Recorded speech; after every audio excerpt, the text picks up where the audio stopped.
Conservative new media viewers and JLin fans around the world, what is up? It's me, PFE, Paul F. Villarreal, the NBA expert.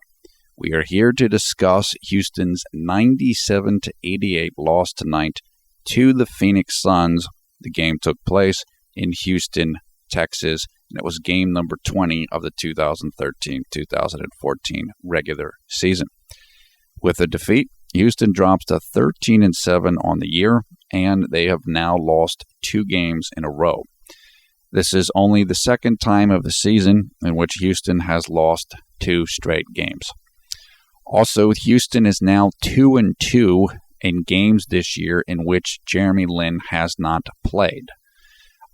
Jeremy missed the game with his knee injury. LeBron Bieber Parsons also missed the game with, I believe, a back spasm issue, which is muscle tightness. And Omer Asik also missed the game with a thigh injury. First of all, let me say I missed most of the first half of this game. So I just had something else that I had to take care of, and I did miss most of that, but I saw all of the second half, and so I can't talk about the first half that much because I didn't see it. Let me just say quickly before I get into this video. I know a lot of people really like the Utah video, and I appreciate the comments about that, and I'll talk more about that later. Look, that's what we're about. We're here to tell you the truth when it happens, and particularly when things don't go well, for whatever reason. And hopefully that's why people like the videos. We're going to tell you the truth, and we're going to tell you things that you're not going to hear from other sources, because either they're trying to protect a certain player or a player's reputation, or they have a certain agenda, or they have a certain narrative. And we're just going to try to get around that and tell you the truth. So if I think that James Harden dogged it on defense so that he could get stats to catch up with Gordon Hayward because Gordon Hayward torched him, then I'm going to say that. And you might not hear that in other places. And so we appreciate the feedback, and we're glad that you guys liked it. I know that J.W. Park said it might have been his favorite video.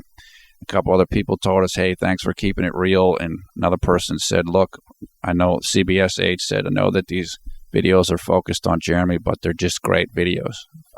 Thanks from a Houston fan. And so I said, I don't know everything about basketball. I know a lot. I don't know things like Coach Nick on B-Ball Breakdown will tell you that this play is horns, and I don't know that stuff as much just because I haven't studied it.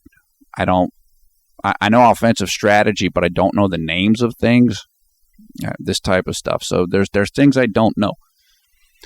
I have been around the game for a long time. I've watched the game for a long time. I've researched it. I've written about it.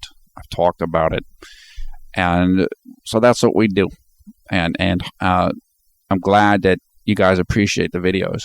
And again, the core purpose of the videos is to cover Jeremy, and particularly to try to give a fair take on things regarding Jeremy, because we just don't feel like that's done very much in the media, whether it's the Houston media or the national media.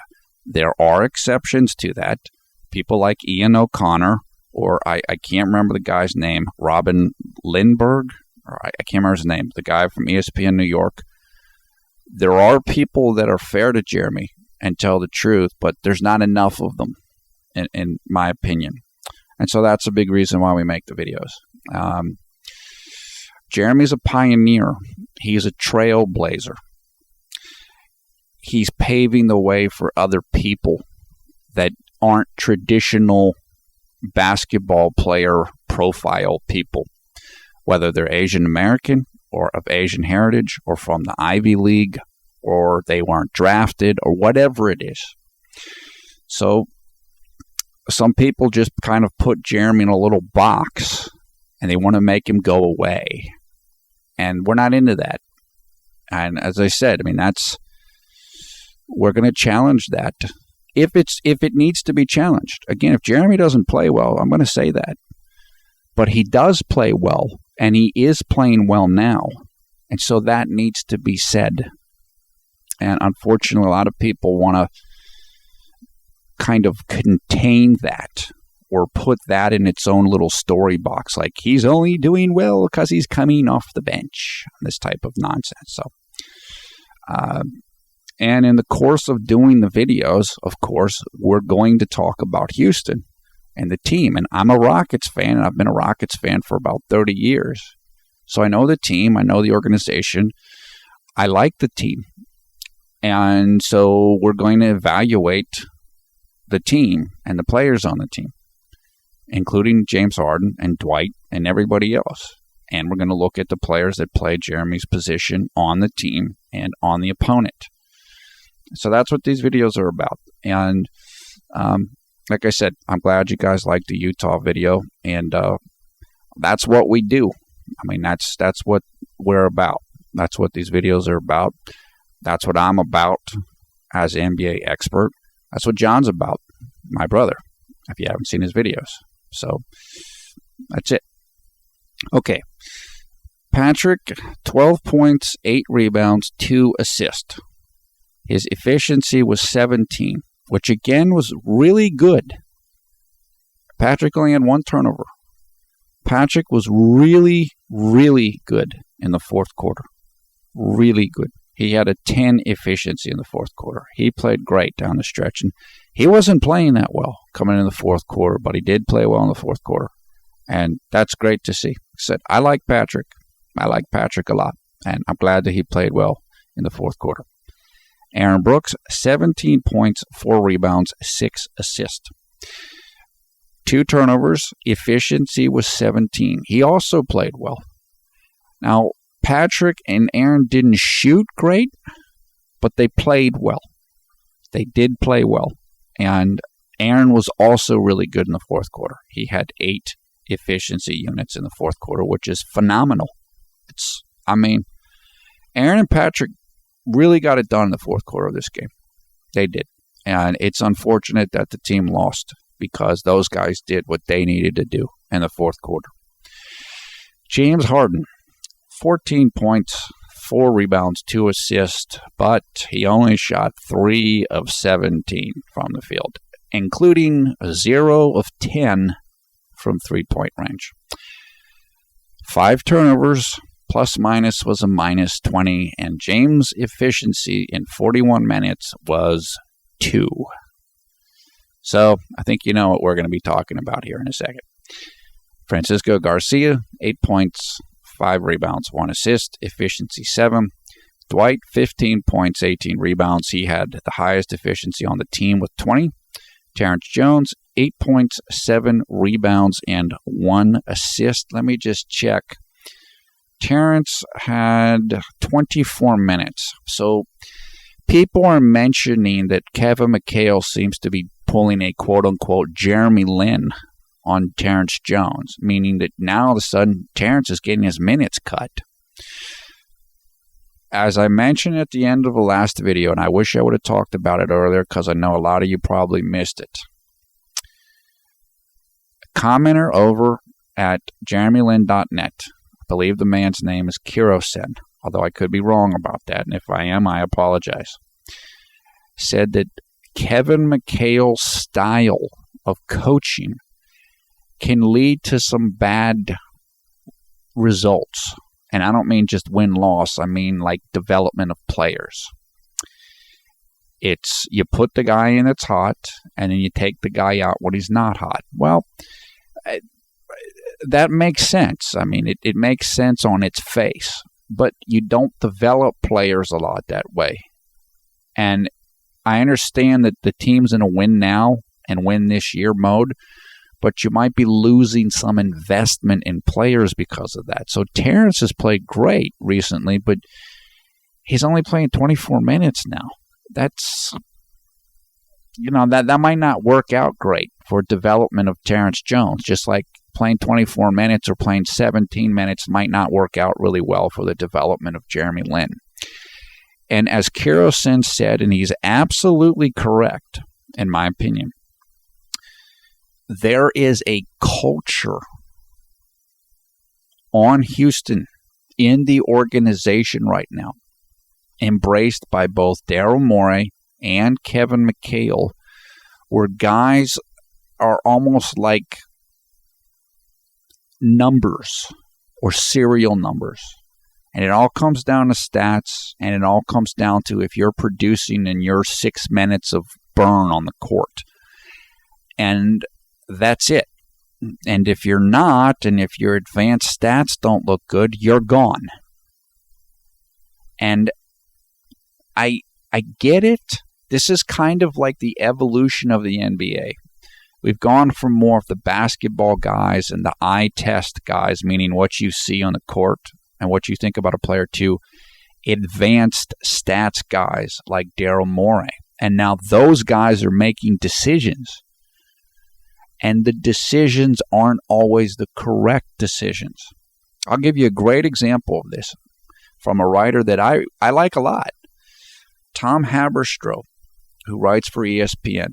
And I believe he covers the Heat, the Miami Heat, a lot now. He made an argument during the finals last year and during the playoffs, but particularly in the finals, if I remember correctly, basically saying that Dwayne Wade should be sat and benched by the Heat because of all the statistics and how Wade wasn't helping the team in terms of all the statistics in the lineups. Well, before Game 7, I think it was, Eric Spoelstra, who is the coach of the Heat, was approached by Dwayne Wade and is like, look, if you need to sit me, because everybody was talking about this, right? And Eric Spoelstra's like, no, I'm not sitting you. You're Dwayne Wade, basically. You're the dude. In other words, all the advanced stats and everything, that's good. But Dwayne Wade is still Dwayne Wade. And Dwayne Wade is clutch. And Dwayne Wade played his rear end off in Game 7, and the Heat won. So there's a time and a place for stats and advanced stats, and for stats guys running the show. And there's a time and a place for coaches who are only going to play the guy that's hot. What happens, though, is you don't develop anybody. You got to get guys in there who are ready to win right now, and that's good. I get that. I'm sure Kevin McHale wants to keep his job and be successful. But what happens is, as I mentioned in the last video, is that guys start playing the wrong way. They start playing for stats. They start playing to do things they wouldn't normally do, so they stay in the game. Omri Caspi becomes LeBron Omri Caspi and is trying to make a whole bunch of assists, even though that's not his game. Chandler Parsons becomes LeBron Bieber Parsons and is trying to run the offense and stuff, even though that's not his game. Not that he can't do it, but that's not his game. And that's not the way the offense works, or it should work, in my opinion. So you get guys that know they have a short leash, and they want to stay in the game. So they start doing things they can't do, and that maybe they shouldn't do.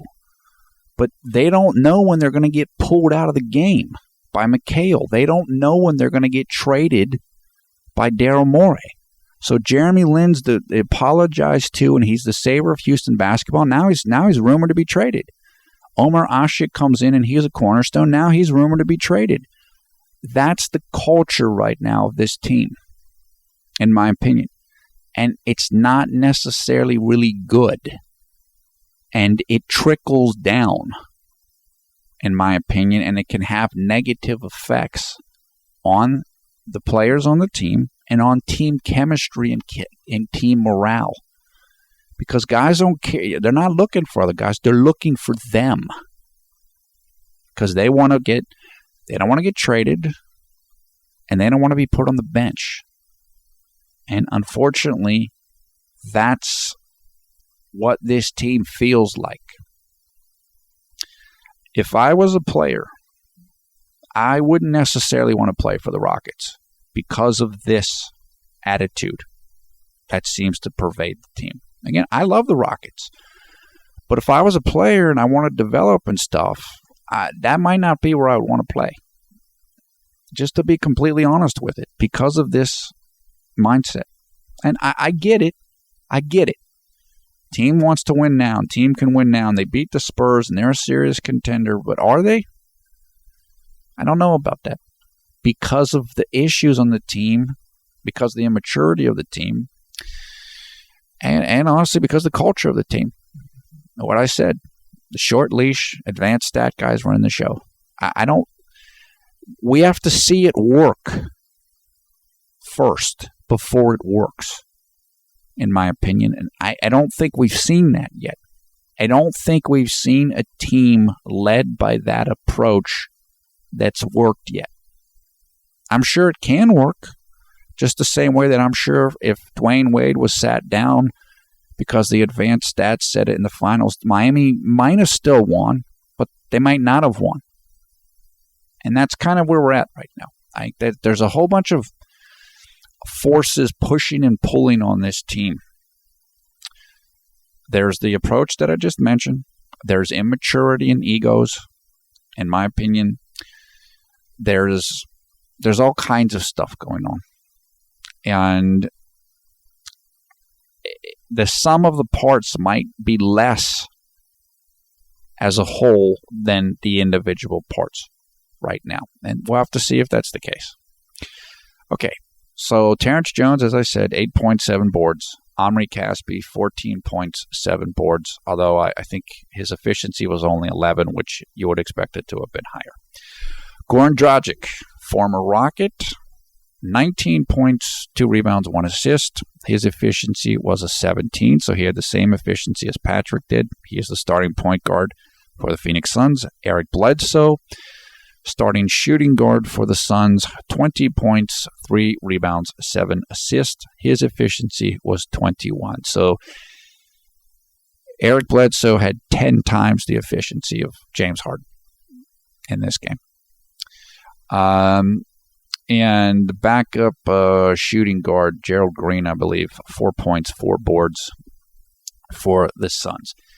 Houston only shot 35% in this game, which obviously is a huge problem. They had 13 assists only and 22 turnovers. So they had 13 assists on 31 made field goals. So it's basically like, I don't know, maybe 45 or 40% of the made field goals had assists, which is not what you're looking for. That's a pretty low number. Phoenix, on the other hand, shot 46% for the game. Okay, here's what you need to know about the game. Houston's field goal percentage of 35% was the lowest that they've shot in a game all year. Houston's point total in this game, the 88 points, was also the lowest of the season. So the offense was stuck in this game. They didn't shoot well. They didn't score well. They didn't pass the ball well. And James Harden didn't do much, as we'll talk about in a second. The Phoenix guards led the way for their team.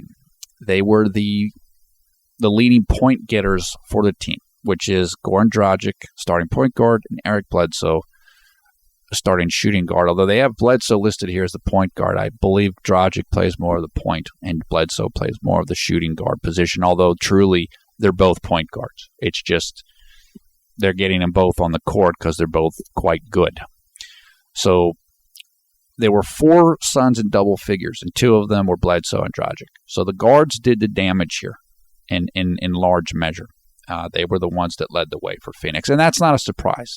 They often do that. Those are 2 of the better players on the team.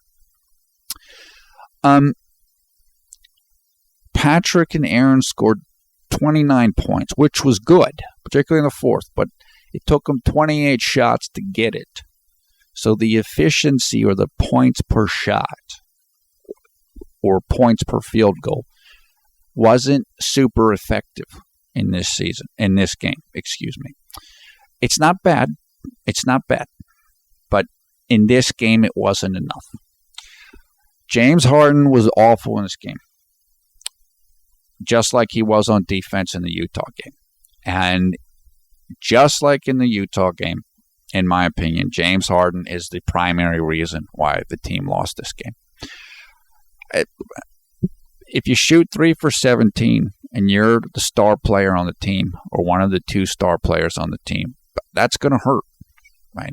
What is that? That's like 1 out of 6 or something like that. So it's like 20% or less than that. And if your opposing player, the guy that you're guarding or kind of guarding, has 10 times the efficiency of you, and you're the star, that's not good. That's going to leave your team in a pretty bad place, potentially, and that's what happened tonight. And that's what it is. Look, again, I like James. James is a talented player. I'm not going to just rip him to shreds like I did in the Utah video, but if you looked at this game and looked at the stats, then you would say James Harden's the reason why Houston lost the game. And I think that's true. I think that's an accurate version of the events. This game had a bunch of runs in it, meaning one team scored a bunch of points in a row. Like midway through the fourth or something, Phoenix went on a 12-0 run. And then Houston went on like a 6 or 8-0 run. And then Phoenix went on a run near the end of the game to close it out. Also, Phoenix was on a back-to-back game. So this was a back-to-back for Phoenix, meaning they played last night in Memphis, and they still won this game. And Houston was rested, and they were playing at home. So this hurts. This is a tough loss. Now, Phoenix is a solid team. They're a good team. They're not a great team, but they came into this game at 500. 9 wins and 9 losses, I believe, I think. They're not a joke team. Still, they're not a great team. And I'm sure Houston was favored to win this game. But so it's a tough loss. It's a tough loss. I don't know if it's as tough a loss as the Utah loss was, but it's a tough loss. Look, Houston missed Jeremy, they missed Chandler, and they missed Omer. So that hurts. I mean, those guys were out, and that definitely affected things. One thing I can tell you in terms of Jeremy not playing in this game, and again, Patrick and Aaron were good, particularly in the fourth. Aaron and Patrick don't get a lot of free throws. And that, when you get free throws, it slows down the game, which is important when you're trying to catch up. It gets the other team in foul trouble, and you get more points for free. So Aaron and Patrick combined had 28 field goal attempts, but they only had 2 free throw attempts. One of the stats that I've mentioned this season for Jeremy is how good his free throw rate is, which means how many free throws he takes to how many divided by or ratio to how many field goal attempts he takes. Jeremy's number is like 1 to 2. So he takes a free throw for every 2 shots he takes, which is incredible. So for Aaron and Patrick in this game, the number was 1 to 14. That's not very good. That's like whatever, 0.07 something or whatever it is. That has an effect. Just as not being efficient on points per shot, which is related to the free throw rate, has an effect. So look, Aaron and Patrick played well enough in this game to win. They did, particularly in the fourth. But Jeremy was still missed, in my opinion. Particularly Jeremy was missed because I'm sure he could have done better than James Harden did in this game. So, Houston they didn't get it done. They didn't get it done on offense. Not enough scoring, not enough efficient offense, not enough assists. And that's what happened. The team looked flat in this game. It looked like to me, the Utah loss took something out of them mentally. James Harden got criticized after the Utah loss by me and a bunch of other people. And I think he put something on Twitter like only God can judge me or something like this. James tonight in this game looked like He was deflated. Like the criticism was getting to him. And that's just my own opinion. I'm not in James Harden's head, so I can't read his mind. But the team and James Harden, they look flat. They look like the Utah loss really took a toll on them and carried over into this game. And that happens all the time. Sometimes you suffer a loss and you don't get over it. And then you have like a hangover of the loss, and it carries over into the next game. And that's what this game looked like to me. So it's unfortunate. That's the reason why you don't want to lose games like that, because it's a bad loss. And it can carry over, and it can affect team morale. And I think that could have happened in this game. All right, let me quickly look at quarter by quarter if there's anything in particular to point out just in my notes. There wasn't much. Again, I missed most of the first half. Let's see. The Phoenix announcers, because again, I'm listening to the Phoenix announcers. Now I'm listening to the away announcers, not the Houston announcers anymore. I don't need the aggravation of that. We've talked about that before. The Phoenix announcers mentioned Jeremy several times in this game. Basically said, look, Houston's missing some starters in JLin and Chandler Parsons. Now, Jeremy is kind of a starter, and he started one half of the games he's played in this year, which is 8 out of 16. But, of course, he's not technically a starter. But they did mention Jeremy several times and mentioned that, yeah, they're missing him. So, again, regardless of whatever the Houston announcers say, the other announcers around the league might tell a little bit more of the truth, in my opinion. Yeah, and Phoenix got crushed yesterday. I forgot about that. Not only did they play yesterday, they got killed. They got beaten by almost 20 points in Memphis. So they should have been flat, but they weren't. So it was kind of like a battle of the flat teams, while Houston was flatter. And they lost. Also, and this is the Phoenix analyst, which is to say not the person that calls the game, but the person that's like a basketball expert that gives the commentary. I believe it was Nancy Lieberman-Klein, who is a legendary female basketball player. I'm pretty sure that's who it was. It was a woman, and I believe it was her. She said during this game, like in the fourth quarter, that I believe she said that James Harden had missed time because of his feet injuries, and she actually said maybe James Harden is still trying to get in shape. So I just made a note about that because it's sad. Because it's like, well, maybe that's why he's not playing very well. Maybe that's why he's not playing defense, right? So it's kind of sad when you get to that point. And look, she might be right. That absolutely could be true, which is to say Harden's conditioning very well could be down because of the feet injuries. There's no question. He's been hurt, and that will affect you if you can't run. But it's almost like it's just sad that the opposite team's announcer has to say that. It's like they're grasping for reasons why James isn't playing well. Well, that's never a position you want to be in, particularly when you came into this season being touted by ESPN as a top 5 player in the league.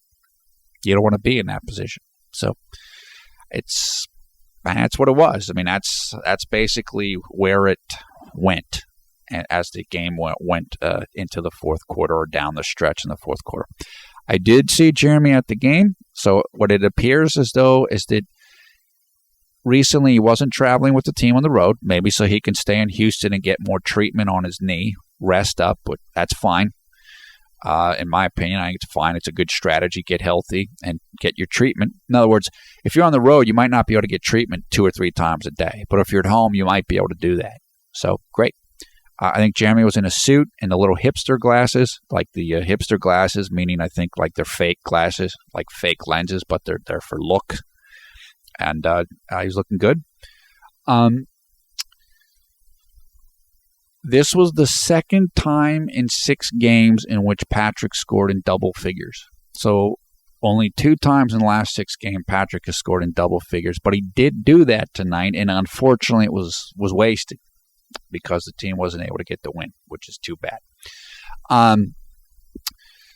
Also, I do think that Patrick Beverley was put on Eric Bledsoe for defense. So kind of a repeat of what we saw in the Utah game, meaning put Patrick on Eric Bledsoe so that James Harden doesn't have to guard Eric Bledsoe.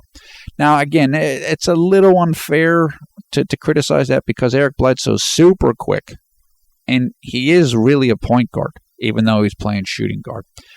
The team did do small ball in this game. So there were times where Patrick was playing shooting guard and he was guarding Eric Bledsoe, and James Harden was guarding P.J. Tucker, whoever was playing small forward. But there were times where I think Eric Bledsoe was technically James Harden's man and Patrick was put on him. And if that's correct, then this is the thing of hide James Harden on defense. And this might be, again, why Patrick is starting. Because we need to put James Harden on the worst offensive player on the other team, which is, of course, the opposite of what was talked about in training camp and media day by James Harden and others. So, got to point it out. That's what it is. Okay, for the last 3 games for Houston, the opposing point guard has done well. And this is, of course, with Jeremy out and with Patrick starting at point guard, although Patrick is playing some at shooting guard. So, want to be fair about that. In the last 3 games, the opposing point guard, this is Tony Parker, Trey Burke, and Goran Dragic. The opposing point guard has averaged 22 points per game on 50% shooting, with an efficiency of 21 per game. In the same stretch, Patrick himself has averaged about 10 points a game on, I don't know the exact, maybe about 39% shooting, 40% shooting, and with a lesser efficiency. Although his efficiency hasn't been bad. It's been like 17, which is not bad. Even though the rest of his stats don't look great. He's kept his turnovers really low, and that's helped his efficiency. However, this comes back to the point that I was trying to make in the Utah video, which is you can't rely, in my opinion, on Patrick Beverley to be a shutdown guy. This is 3 straight games of this. The opposing point guard's done well, and they've shot well. And their efficiency is high. So again, if the argument is that you're starting Patrick because of his defense, well, it's not necessarily working. Look, Patrick's playing well, and he deserves time. And Jeremy's out, so it's not like you can put Jeremy in right now. Aaron has played pretty well. He's had some ups and downs, but he's played well. But again, this goes to the narrative thing. This goes to the Bill Ingram emergence of Patrick Beverley. It's the defensive stopper thing isn't happening right now. And as we mentioned in the Utah game, you have to be fair about this. Let's say the truth, and let's not put crazy expectations on Patrick Beverley. He might not be able to do that, even though his individual defense is good. It is. His one-on-one defense is good. He's not as good at pick-and-roll defense, in my opinion, because he gets lost on picks easily. You can wipe him out or rub him off screens, is the terminology, pretty easily, in my opinion. So, look, he's had some very good defensive games. He had a great defensive game against Jeff Teague in Atlanta. So I'll give him credit for that. And he's had a couple other good defensive games. But you're also going to get games like this. You're also going to get the games like the last 3 games in a row where it's not like that. And so then you go to, well, okay, then what? What's the reason now? Why is he starting again? This type of thing. And again, it just could be as simple as he's the best defender of the guard crew, and we need to protect James Harden on defense. So I guess that's it, or maybe that's what it is. And I just pointed it out. The opponent point guards have done pretty well the last couple games, and that's what it is. I know that Melody Ting and Keita Wu have both said that they don't have as much desire to watch the games without Jeremy, and I understand that. There's a lot of you that feel that way. I kind of feel that way, honestly. That's what it is. It's going to happen. Guys get hurt, and but I get it. Believe me, I get it. This happens to fans all over the league. Kobe hasn't played for the whole season. I know Lakers fans, they don't care as much. So it happens. And people, oh, you're not a real Rockets fan. No, it just doesn't matter. I mean, people watch the games because for whatever reason they want to watch for. And there's a lot of people that like Jeremy, and Jeremy's the reason why they're watching the NBA for the first time or again after not watching it, whatever.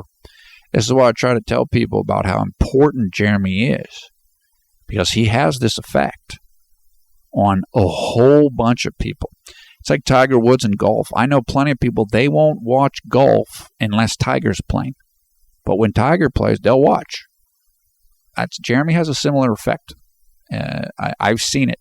I've seen it repeatedly with comments that people make. Okay, that's about it. Again, thanks for the comments and the praise in the Utah video. Again, I'm behind on Twitter and everything else, so again, if you've written me there, I apologize for that. I'm just way behind right now in online internet stuff right now, including videos. It is 1:14 a.m. early on Thursday, December 5th, 2013, which means it's 2:15 p.m. on Thursday, December 5th in Taipei, Taiwan. The next game coming up is on Friday, December 6th in the United States. It will take place against the Golden State Warriors. That game will take place at 8 p.m. Eastern Time in the United States, which means it will take place at 9 a.m. Eastern in Taipei, Taiwan. Let me look really quickly to see. No, the game is not on TV. Nationally in the United States, I thought it might be because it's a pretty big game in terms of the teams involved. Golden State's, they're very, very good, but they've been in a little bit of a rut lately. I think they're like 11-8. They should be better than that, but they've had guys out with injuries. They're still missing Andre Iguodala, I believe, and he has a hamstring injury, and he'll be out for this game, I would imagine. Obviously, we're down Jeremy and Chandler. If Chandler's still out, Jeremy almost certainly will be out, and Omer, I know, will be out. He's going to miss at least a week, supposedly, with thigh. It's going to be a tough game. It's going to be a tough game, or it should be, because Golden State's good, really good, even without Iguodala. So that's going to be tough. Hopefully the team will be ready and focused, and we can avoid a 3-game losing streak, which would be the first 3-game losing streak of the season. But that should be a pretty interesting game. I'm going to be interested to see what kind of energy and focus that Houston brings into that game after these last 2 losses. Okay, thumbs up, thumbs down, your comments below. Thanks for being patient, waiting for this game. I had a couple other things I had to do before I could start on this video. I know it's a couple hours after the game now. Yeah, again, I appreciate the patience. In the video description below the video player, you will find information about the game, including highlights, box score, and a story about the game. You'll also find information about the Conservative New Media Facebook group, which you can come and join. It has over 2,500 members. And you can come and follow us on the CNM JLin Vids Twitter account, which is where we put links for the videos as soon as they are up. I also talk to people over there, although I have been behind at that right now. I just don't have the time to do it at this point in time. Once again, I am PFE Paul Villarreal, the NBA expert. Thanks a lot for watching Conservative New Media. We strive to be the #1 JLin YouTube fan channel. It was a tough loss. I just think the team didn't have energy, and they're missing players. And you're missing 3 important players in your rotation. That hurts. I mean, that's going to hurt you. But I do think the Utah loss carried over into tonight, particularly in the first half. But just it did, and for Harden, and the team just didn't have it tonight. And but they still have like the 6th best record in the league, I think. So they're okay. They just need to kind of pull it together. Hopefully Jeremy's healing up and Chandler's feeling better. Hopefully Omer won't be out for too long, and we can get back on track and beat the Warriors and go from there. I hope everybody's having a great night or great day wherever you are around the world when you watch this video. Take care. We will talk to you soon.